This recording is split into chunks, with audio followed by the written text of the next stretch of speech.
الحمدللہ رب العالمین والصلاة والسلام علی اشرف الانبیاء والمرسلین نبینا محمد وعلی آلہ واصحابہ اجمعین، اما بعد۔ آج ہمارے پاس جو اہم موضوع ہے وہ ہے بیع سلم۔ بیع سلم جو ہے یہ بہت پرانی بیع ہے، نبی کریم علیہ السلام کے زمانے کی یہ اصطلاح ہے بیع سلم کی، اور علماء نے محدثین نے اس بیع کو، اس کاروبار کو، یعنی جو سلم کا کاروبار ہے، اسے نبی کریم علیہ السلام نے احادیث کے اندر اور علماء نے محدثین نے کتابوں میں اس کو باقاعدہ ذکر کیا ہے۔ الگ بات ہے کہ اس کی کچھ صورتیں جو ہیں وہ آج مختلف مطلب جدید انداز میں ہمارے معاشرے کے اندر جو ہے وہ رائج ہو چکی ہیں، لیکن اس کی اصل جو ہے بیع سلم کی یہ نبی کریم علیہ السلام کے زمانے میں موجود تھی۔ انشاءاللہ یہ ہم پڑھیں گے، اگر وقت ہوا تو انشاءاللہ ایک اور اہم موضوع ہے جس کی طرف ہم جائیں گے اور اس کو پڑھنے کی کوشش کریں گے، جو کہ تکافل کا موضوع ہے، انتہائی اہم موضوع ہے۔ اور آج کل کئی ایسی کمپنیز ہیں جو کہ اپنے آپ کو یہ مینشن یا مطلب کہ اپنے آپ کو یہ ظاہر کرتی ہیں کہ ہم تکافل کا کام کرتے ہیں، احساس، ذمہ داری اور یہ ساری چیزیں ہمارے اندر موجود ہیں، اور لوگوں سے اس پر جو ہے وہ قسطیں وصول کرتے ہیں اور اس پہ کاروبار کرتے ہیں۔ انشاءاللہ اگر وقت ہوا تو انشاءاللہ ہم اس کو بھی کچھ اس کا بھی تعارف کریں گے۔ تو قبل اس کے کہ ہم جو ہے وہ تکافل کے موضوع میں داخل ہوں، اس سے پہلے ہم بیع سلم کے حوالے سے کچھ جو ہے وہ معلومات پڑھتے ہیں، تاکہ ہمیں ایک موٹا سا اندازہ ہو کہ بیع سلم ہوتی کیا ہے اور آج کل جدید اس کی صورتیں کیا ہیں۔ قدیم زمانے میں یہ ہوتا تھا کہ بیع سلم جو ہے وہ اس کا یہ ہوتا تھا کہ بندہ، کوئی آدمی جو ہے وہ کسی کو نقد پیسے دے دیتا تھا اور کہتا تھا کہ آپ نے اس کے عوض میں مجھے 2 من 3 من مثلا 50 سا 40 سا یا 10 سا 15 سا جو ہے وہ مجھے آپ نے کھجور دینی ہے، فلاں کوالٹی کی کھجور مجھے دینی ہے، یا غلہ آپ نے مجھے اتنا دینا ہے۔ اب اس کے اوصاف طے ہو جاتے ہیں، جو چیز خریدی جاتی ہے وہ وقت پہ موجود نہیں ہوتی، جو چیز خریدی جاتی ہے جس کے پیسے پے کیے جا رہے ہیں وہ چیز موجود نہیں ہوتی، لیکن اس کے اوصاف طے ہوتے ہیں۔ اس کے اوصاف کا مطلب یہ ہے کہ اس کا، جیسے ہمارے یہاں جدید دور میں آپ یہ کہہ سکتے ہیں کہ اس کا ماڈل، اس کا رنگ، اس کا سارا مطلب جو موٹی موٹی چیزیں معلوماتی ہوتی ہیں، اوصاف وہ پہلے سے طے ہوتے ہیں۔ جیسے آج کل کمپنیز ہیں، مثلا گاڑی طے کر لیتے ہیں کہ فلاں ماڈل کی گاڑی ہمیں چاہیے، اتنے پیسے آپ کو دے دیتے ہیں اور باقی پیسے آپ کو جب گاڑی ملے گی ہم دیں گے، یا پہلے ایڈوانس سارے پیسے جمع کروا دیے جاتے ہیں۔ چونکہ پہلے ماڈل وغیرہ سب طے ہوتا ہے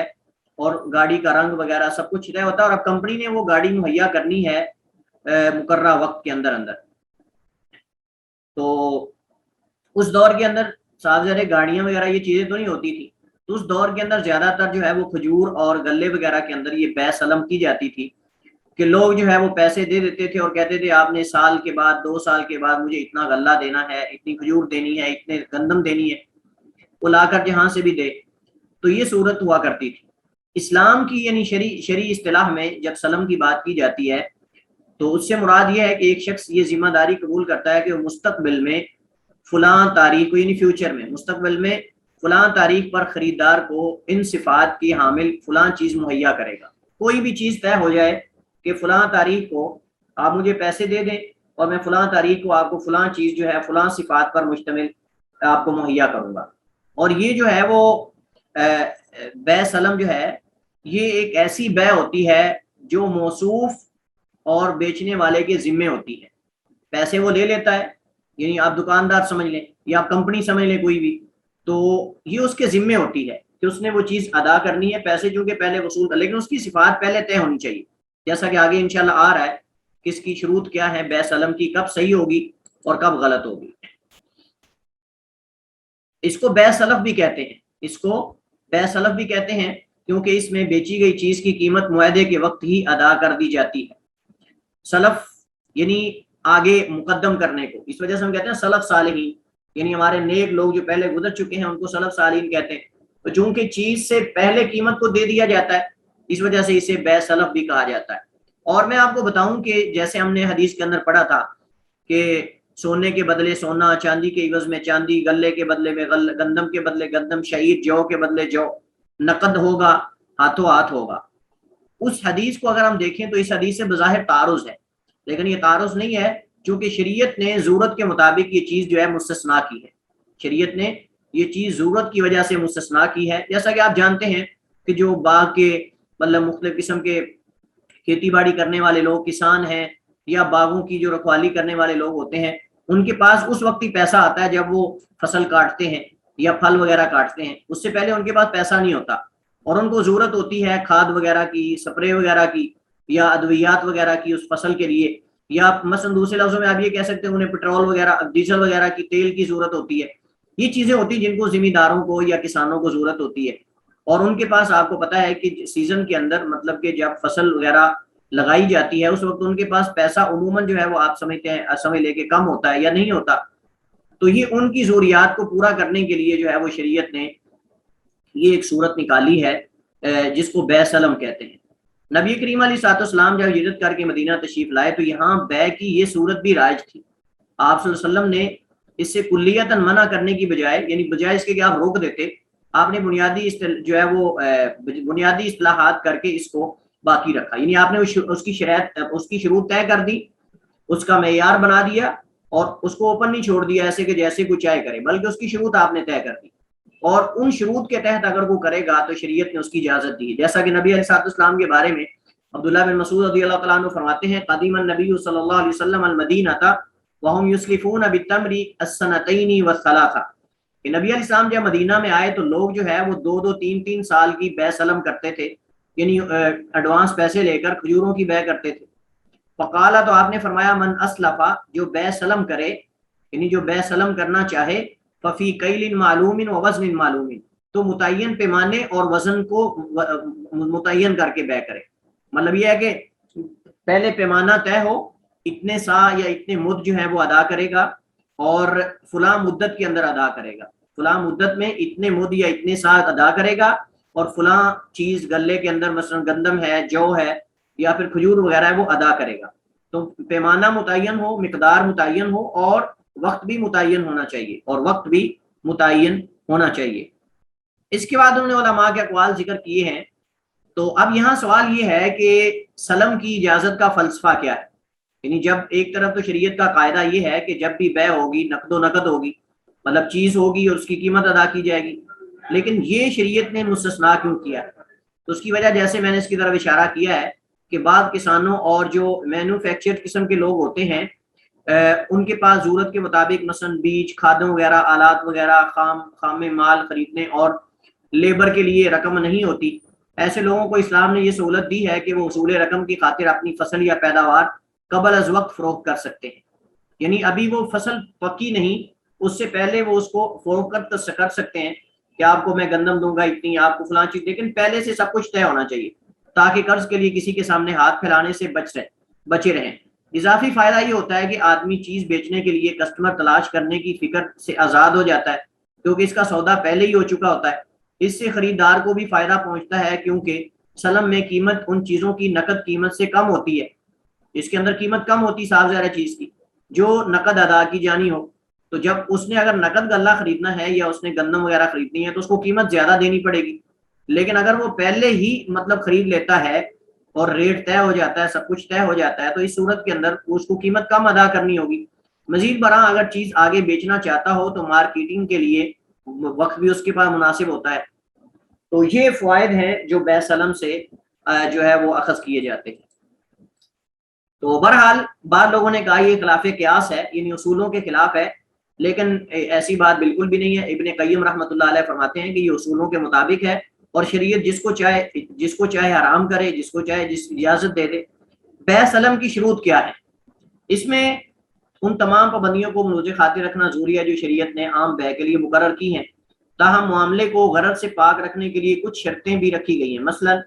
جس چیز کا سودا کیا جا رہا ہو، معاہدے کے وقت اس کی نوعیت، اوصاف، مقدار، تعداد، مالیت کا تعین پہلے سے کیا جا سکتا، یعنی یہ سب چیزیں پہلے سے متعین ہیں۔ جن چیزوں میں یہ ممکن نہ ہو ان میں بے سلم جائز نہیں ہے، جیسے قیمتی موتی ہیں، جوہرات ہیں، نوادرات وغیرہ ہیں۔ اب یہ ایک ایسی چیزیں ہیں کہ ان کا جو ہے وہ وقت پہ فیصلہ کرنا ممکن نہیں ہے۔ نمبر 2، جو چیز بیچی اور جو قیمت میں دی جا رہی ہو، دونوں کا تعلق ان اموال سے نہ ہو جن میں فوری قبضہ کی شرط ضروری ہے، جن میں فوری قبضہ کی شرط ضروری ہے، جیسے چاندی کے عوض سونے کی بے یا گندم کے بدلے گندم کا سودا کرنا، کیونکہ اس قیمت کے تبادلے میں موقع پر قبضہ شرط ہے۔ یعنی اگر کوئی گندم کے بدلے گندم کی بے کرتا ہے تو یہ نقد ہے، جیسے ہم نے حدیث کے اندر پڑھا۔ سونے کی سونے کے عوض میں کرتا ہے تو پھر بھی جو ہے وہ نقد ہے، چاندی کی سونے کے بدلے میں۔ یہ اجناس ایسی ہیں کہ جن کے اندر نقد جو ہے وہ دونوں چیزیں ہوں گی تو سودا ہوگا، لیکن یہاں پیسہ ہے اور دوسری طرف گندم ہے، یا دوسری طرف مطلب کوئی کھجور وغیرہ یا کوئی اور چیز ہے، تو اس صورت کے اندر جائز ہے، چونکہ سونا اور چاندی ایک ہی قسم ہے۔ سونا اور چاندی مین جنس ایک ہے لیکن آگے اقسام مختلف ہیں۔ ایسے ہی گندم اور جو، اب جنس ایک ہے لیکن اصناف مختلف ہیں۔ اب صاحب ذرا وہ غلے کی قسم میں آتی ہے، سونا چاندی نقدی کی قسم میں آتی ہے، تو اس وجہ سے اگر اصناف بدل جائیں، جنس بدل جائے تو پھر نقد یدن بھی یدن شرط نہیں۔ مثلا اگر سونے کو آپ گندم کے بدلے میں کرتے ہیں تو پھر اس میں کوئی حرج نہیں کہ آپ ادھار کر سکتے ہیں، لیکن سونے کو چاندی کے بدلے میں یا سونے کو سونے کے بدلے میں اگر آپ کرنا چاہتے ہیں تو اس صورت کے اندر ادھار جائز نہیں ہے۔ یہ اصل میں مقصود ہے، کیونکہ چاندی اور سونے کی قسم ایک ہے، یعنی جنس ایک ہے، آگے اصناف ان کی مختلف ہیں لیکن جنس ایک، وہ نقدی جنس میں مطلب کہ شمار ہوتی ہیں۔ اور اسی طرح گندم اور جو کی قسم ایک ہے، یہ چونکہ وہ خوراک کے اندر استعمال ہوتا ہے، ان کی جنس ایک ہے، تو جب اجناس ایک ہوں تو تب جو ہے وہ نقد دونوں چیزیں ہوں گی تو تب سودا ہوگا، اور جب اجناس بدل جائیں تو پھر ادھار کیا جا سکتا ہے، جیسے یہاں بیع سلم کے اندر ہوتا ہے۔ اسی طرح بیع سلم کی شروط میں سے ایک یہ ہے کہ مکمل قیمت معاہدے کے وقت ادا کر دی جائے۔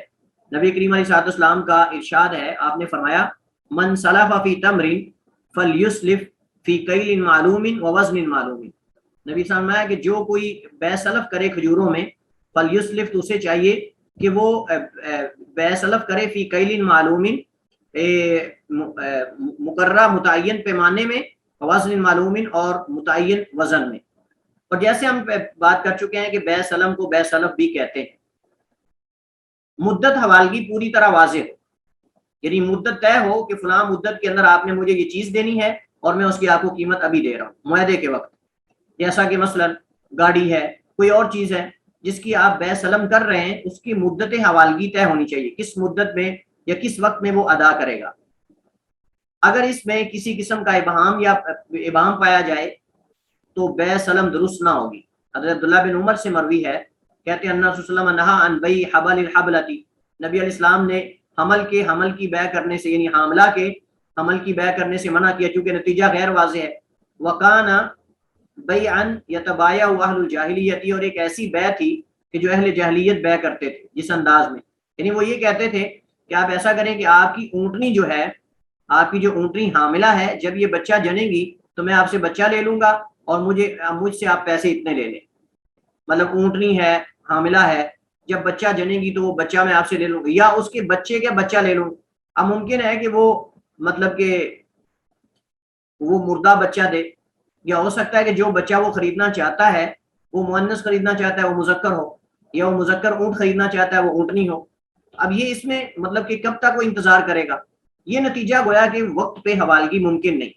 ان کی وقت پہ حوالگی ممکن نہیں ہے، تو اس وجہ سے نبی کریم علیہ الصلوۃ والسلام نے منع کر دیا ان بیع حبل الحبلتی، حاملہ کے حمل کی بیع کرنے سے، چونکہ اس کا نتیجہ غیر واضح ہے اور اس کے اندر جو ہے حوالگی وقت پہ ممکن نہیں ہے، اور دوسرا یہ ہے کہ اس کے اندر دھوکہ اور غرر ہے، اس کے اندر دھوکہ اور غرر ہے، اس وجہ سے نبی علیہ السلام نے اس سے منع کر دیا۔ اسی طرح مخصوص باغ یا زمین کے مخصوص قطع کی پیداوار میں بیع سلم نہیں ہو سکتی، یعنی آپ یہ کہہ دیں کہ مجھے مطلب کہ مجھے اتنے پیسے دے دیں اور میں آپ کو فلاں ایکڑ جو ہے وہ غلہ آپ کو دے دوں گا، مطلب وہ گندم دے دوں گا 1 ایکڑ، یا آدھا ایکڑ جو ہے وہ آپ کو مطلب کہ میں چاول دے دوں گا، چاول کی فصل دے دوں گا۔ اب یہ جائز نہیں ہے، اس کی وجہ یہ ہے کہ ہو سکتا ہے کہ وہ جس فصل کا آپ سودا کر رہے ہیں وہ فصل اس کو مطلب کہ کوئی آفت آ جائے، کوئی آندھی اور طوفان آ جائے، اور اس آندھی اور طوفان آنے کی وجہ سے وہ ساری تباہ ہو جائے، ممکن ہے کہ اس کو اس طرح پھالی نہ لگے، یا ممکن ہے کہ وہ جب بیجی جا رہی ہے تو اس وقت وہ درمیان میں بہت زیادہ فاصلہ ہو، ایک پودا یہاں ہے، دوسرا پودا وہاں ہے، تیسرا پودا وہاں ہے، تو صاف ظاہر ہے کہ اس کے اندر نتیجہ غیر واضح اور غرر اور دھوکہ ہے۔ آپ یہ کہہ دیں کہ فلاں زمین کا حصہ میں آپ کو دے دوں گا، آپ مجھے اتنے پیسے دے دیں، 1 ایکڑ آپ کو گندم دوں گا۔ اب 1 ایکڑ میں ہو سکتا ہے جو اچھے والا ہو وہ خود لے لے، اور جو خراب ہے جس کو کوئی بیماری لگی ہوئی ہے وہ آپ کو دے دے. مطلب آپ کو پتہ ہے کہ گندم کا جو ہے عموماً 70 من بھی ایکڑ کا نکل آتا ہے گندم, اور کچھ ایسے بھی ہوتے ہیں جو 30-40 من نکلتے ہیں. اب فرق ہے دونوں میں. اب وہ کیا کرے, وہ کہے جی ہم نے سودا کیا تھا لہٰذا میں آپ کو فلاں اپنا ایکڑ دوں گا گندم کا جس کے اندر یہ فلاں مطلب کہ نوعیت ہے. تو اس کے اندر گویا کہ ایک طرح کا غرر اور دھوکہ ہے, لہٰذا اس صورت کے اندر یہ جو ہے وہ جائز نہیں ہے, کیونکہ ممکن ہے کہ وہ باغ پھل نہ دے یا قطع زمین میں فصل ہو ہی نہ, جیسا کہ میں اس کے بارے میں وضاحت کر چکا. یہاں ایک اور مسئلہ ذکر کیا ہے, وہ یہ ہے کہ کیا بیع سلم کے اندر جو مطلب جو کسٹمر ہے کیا وہ ضمانت طلب کر سکتا ہے, مطلب کوئی چیز گروی رکھ سکتا ہے یا کوئی ضمانت کے طور پہ کوئی چیز مطلب طلب کر لے. تو اس میں کوئی حرج نہیں, اگر جو کسٹمر ہے وہ چیز مطلب کہ بر وقت حوالگی کے لیے اگر کوئی چیز گروی رکھ لیتا ہے یا مطلب کہ گارنٹی کوئی مانگ لیتا ہے تو اس میں کوئی حرج نہیں, کیا جا سکتا ہے. یہاں ایک اور بات ہے کہ کیا حوالگی میں تاخیر ہونے پر جرمانہ ہو سکتا ہے؟ تو صحیح بات یہ ہے کہ حوالگی پیشگی کی تاخیر میں جرمانہ جائز نہیں ہے, جیسا کہ اسلامی بینک کرتے ہیں, یہ جائز نہیں ہے. وہ کہتے ہیں کہ اگر آپ جو ہے وہ فلاں وقت پہ چیز ہمیں پیش نہیں کریں گے تو ہم آپ کو اوپر جرمانہ کریں گے, اور یہ گویا کہ ایک سود کی ہی صورت ہے. لیکن اس کی شریعت نے ایک اور جو ہے وہ مطلب اس کے آپ سمجھ لیں کہ اس کا بدل دیا ہے یا متبادل دیا شریعت نے, اور متبادل یہ ہے کہ اگر آپ کو بر وقت جو ہے وہ حوالگی نہیں ہو سکتی یا کمپنی آپ کو چیز نہیں دیتی تو آپ کو اجازت ہے کہ آپ اس بیع کو یا اس سودے کو کینسل کر دیں اور ان سے پیسے واپس لے لیں, یا آپ کمپنی سے مطالبہ کریں کہ وہ کسی اور کمپنی سے وہی چیز آپ کو لے کر دے, کسی اور کمپنی سے آپ کو وہی چیز لے کر. یہ دو اختیار ہوتے ہیں بیع سلم کے اندر. چیز اگر بر وقت کمپنی ادا نہ کر سکے, گاڑی یا کوئی بھی چیز ہو, تو اس کے اندر پھر شرط ہے کہ یا بیع کینسل کرے, پیسے واپس کرے, یا پھر اس طرح کی چیز کسی اور کمپنی سے آپ کو لے کر دے, یا پھر اس طرح کی کوئی چیز کسی اور کمپنی سے آپ کو لے کر دے. تو اس صورت کے اندر جو ہے وہ یہ دو شریعت نے آپشن رکھے ہیں, بجائے اس کے کہ آپ اس پہ جرمانہ لگائیں یا اس طرح کی کوئی چیز ہو تو یہ جائز نہیں ہے. یہاں ایک اور مسئلہ ہے کہ یہ تو ہم غلے کی بات کر رہے ہیں, مطلب بیع سلم کھیتی کے اندر, غلے کے اندر زمینداروں کے لیے, کاشتکاروں کے لیے, لیکن کیا ان کو عام دیگر تاجر بھی استعمال کر سکتے ہیں, مطلب گاڑیوں والے, کمپنیز وغیرہ مختلف چیزیں بنانے والے, کیا وہ بھی بیع سلم کی صورت مطلب کہ یہ ہے کوئی چیزوں لوگوں سے پیسے ایڈوانس لے لیں اور کہیں کہ ہم آپ کو فلاں مہینے کی فلاں تاریخ کو گاڑی دے دیں گے, یا آپ کو فلاں چیز الیکٹرانک چیزیں ہیں یا کوئی بھی چیز ہے, کہ کیا ان کے اندر بھی بیع سلم چل سکتی ہے یا صرف غلے اور مطلب کھجوروں وغیرہ کے اندر ہے؟ تو راجح بات یہ ہے واللہ عالم, اگرچہ اس میں اختلاف ہے, علماء کی دو رائے ہیں اور ہر ایک کے دلائل ہیں, لیکن واللہ عالم دلائل کے پیش نظر صحیح بات یہ ہے کہ اگر ضرورت ہو تو ضرورت کے وقت جو ہے وہ غیر غلے کے اندر, غیر مطلب کہ خوراک کے اندر, دیگر تجارتی سامان کے اندر بھی ایسا کیا جا سکتا ہے, اس میں کوئی حرج نہیں, لیکن بشرط کہ وہ بیع سلم کی شروط کو ملحوظ خاطر رکھا جائے, اور وہ ہم نے بات کی کہ چیز کے اوصاف طے ہوں اور قیمت پہلے سے ادا کر دی گئی ہو, اور بر وقت اس کی مدت بھی طے ہو کہ فلاں وقت میں فلاں مدت میں یہ چیز جو ہے وہ آپ کو کمپنی دے گی, یا جو بھی مطلب کہ جو مطلب دکاندار ہے جو آپ سے کاروبار کر رہا ہے. اسلامی بینکوں میں سلم کا استعمال, اسلامی بینک بھی جو ہے وہ اس میں مطلب کرتے ہیں بیع سلم. تو بلا شبہ جو بیع سلم ہے یہ بہترین غیر سودی طریقہ تمویل ہے, جیسے حاضر میں لوگوں, کاشتکاروں اور مینوفیکچر قسم کے جو مالی ضرورتیں ان کو پوری کرنے کی بھی بھرپور صلاحیت رکھتا ہے. بعض اسلامی بینک اس سے فائدہ بھی اٹھا رہے ہیں, لیکن ہمارے ہاں اسلامی بینک اس کی عملی تطبیق میں گڑبڑ کرتے ہیں, جس سے یہ معاملہ شرعی اصولوں کے مطابق نہیں رہتا. وہ یوں مثلا انہوں نے مثال یہ دی ہے کہ گنے کے سیزن میں آپ کو پتہ ہے کہ جو مل ہوتی ہے, مطلب جو چینی سپلائی کرتی ہے یا چینی بنانے والی ملز وغیرہ ہوتی ہیں, آپ کو پتہ ہے کہ ان ملوں میں ان کو گنے کے سیزن کے اندر پیسہ چاہیے ہوتا ہے, ان کو پیسہ چاہیے. وہ کیا کرتے ہیں کہ وہ بینکوں کے پاس جاتے ہیں اور بینک ان کو جو شروط پر جو ان کی شروط ہے ان کے مطابق ان مل والوں کو پیسے دے دیتے ہیں, اور وہ کہتے ہیں کہ آپ نے جب چینی بننا شروع ہو جائے تو آپ نے ہمیں اتنے من چینی دینی ہے, آپ نے ہمیں اتنے من چینی دینی ہے, اور یہ چینی جو ہے شوگر, یہ چینی جو ہے یہ آپ نے ہمیں فلاں تاریخ کو دینی ہے. اب کیا کرتے ہیں کہ جب وہ فلاں تاریخ آ جاتی ہے جو مقررہ کی ہوتی ہے, مقرر تاریخ, تو اس وقت وہ کیا کہتے ہیں, بینک کو کہتے ہیں بینک جو ہے وہ اس مل کو کہتا ہے کہ آپ ایسا کریں یہ چینی ہماری فلاں جگہ پہ بیچ دیں اور اس کی قیمت یہ ہونی چاہیے، اس کی قیمت یہ ہونی چاہیے، اس سے کم قیمت پہ نہیں بکنی چاہیے۔ اب سادہ بینک کوئی مطلب کاروباری مطلب کہ کوئی کاروباری دکان تو نہیں ہے، دکانداری تو نہیں ان کی، اب وہ ایک بینک ہے، صاحب ظاہر ہے وہ مالی معاملات مطلب کہ طے کرتا ہے، اب وہ شوگر تو نہیں بیچ سکتا۔ اب وہ مل والوں کو کہتا ہے کہ آپ ایسا کریں کہ ہمیں یہ چیز جو ہے ہماری بکوا دیں اور اتنے ریٹ پہ بکوا دیں، اور اگر وہ مل والے ان کو چینی بر وقت مہیا نہیں کرتے جس شرط پہ انہوں نے مل والوں کو پیسے دیے ہوتے ہیں، تو وہ اس پہ ریٹ بڑھا دیتے ہیں، مطلب سود لگا دیتے ہیں اوپر، جس کو وہ جرمانے کا نام دیتے ہیں، جس کو وہ جرمانے کا نام دیتے ہیں۔ اور وہ اضافی مثلا جہاں انہوں نے پیسوں کے عوض میں 50 من چینی لینی ہوتی ہے وہاں وہ 60 من کر دیتے ہیں، کہتے ہیں کہ اگر آپ نے فلاں مقررہ وقت پہ ہمیں چینی واپس نہ کی یا چینی ہمارے قبضے میں نہ کی تو ہم آپ کو 50 من کی بجائے مطلب 50 من کی بجائے 60 من آپ سے لیں گے، مثلا مثال کے طور پر۔ تو یہ طریقہ جو ہے وہ اصل میں وہی ہے جیسے میں نے آپ کو کہا کہ اگر بیع سلم کے اندر کوئی بر وقت چیز واپس نہیں لوٹاتا یا کمپنی چیز نہیں دیتی تو کیا اس پہ جرمانہ ہونا چاہیے یا نہیں؟ تو راجع بات یہ ہے کہ کسی طرح کا بھی منافع لینا اس کے عوض میں، لیٹ ہونے کے عوض میں، یہ ایک طرح کا سود ہے، یہ ایک طرح کا سود ہے اور یہ جائز نہیں ہے۔ دوسری بات یہ ہے کہ بینک وہ چینی اپنے قبضے میں لے ہی نہیں رہا، بینک وہ چینی اپنے قبضے میں لے نہیں رہا اور قبضے میں لینے سے پہلے ہی آگے بیچ رہا ہے، اور یہ جائز نہیں ہے۔ نبی کریم علیہ السلام نے، ہم یہ پہلے اصول و قواعد میں پڑھ چکے ہیں کہ اپنی ملکیت میں چیز لینے سے پہلے آگے بیچنا یہ جائز نہیں ہے۔ ایک بندے نے ابھی تک اپنی ملکیت میں چیز لی نہیں، آگے دوسرے کو بیچ رہا ہے، تو یہ جائز نہیں ہے جب تک فل اپنے قبضے میں اس کو نہ کر لیا جائے۔ نبی کریم علیہ السلام نے ان صحابہ کرام کو جو منڈی میں جا کر لوگوں سے سامان خریدتے تھے تو نبی علیہ السلام نے منع کیا، فرمایا کہ کوئی چیز خریدی ہوئی نہ بیچے اس وقت تک جب اسے ایک جگہ سے دوسری جگہ منتقل نہ کر لے، جب تک اسے ایک جگہ سے دوسری جگہ منتقل نہ کر لے، تو یہ جائز نہیں ہے۔ تو لہٰذا یہ جو بینک کا طریقہ ہے یہ اس اعتبار سے جائز نہیں ہے بیع سلم کا، کیونکہ اس کے اندر جو ہے وہ انہوں نے اپنی طرف سے کچھ شروط رکھی ہوئی ہیں اور یہ شروط جو ہے وہ جائز اور درست نہیں ہے۔ اب ہم چلتے ہیں تکافل کی طرف۔ تکافل جو ہے یہ کفالت سے ہی ہے، تکفل یتکفل تکفلا فهو تکافل، اور اسی طرح کفل یکفل، کفلا بھی آتا ہے، کفلا بھی آتا ہے، کفل یکفل، اور تکفل یتکفل تکفلا، اس کا معنی ہوتا ہے کفالت کرنا،